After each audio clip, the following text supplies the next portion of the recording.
أعوذ بالله من الشيطان الرجيم. بسم الله الرحمن الرحيم.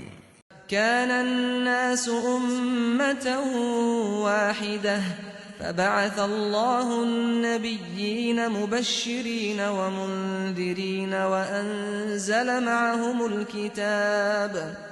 وأنزل معهم الكتاب بالحق ليحكم بين الناس فيما اختلفوا فيه وما اختلف فيه إلا الذين أوتوه من بعد ما جاءتهم البينات بغيا بينهم فهدى الله الذين آمنوا لما اختلفوا فيه من الحق بإذنه والله يهدي من يشاء إلى صراط مستقيم۔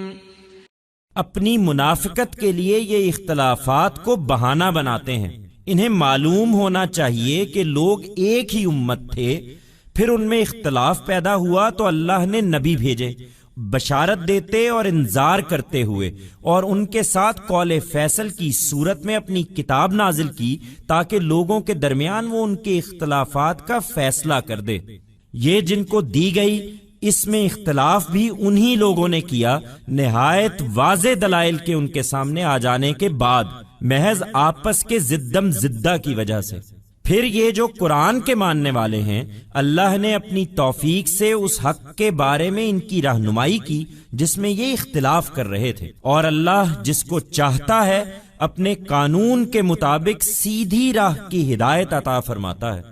They present differences among people as a pretext for their hypocrisy.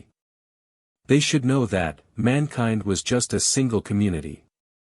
Then, differences arose between them. So, God sent forth prophets as bearers of glad tidings and as warner, and with them he sent down his book as the decisive truth so that it may settle between people the differences among them.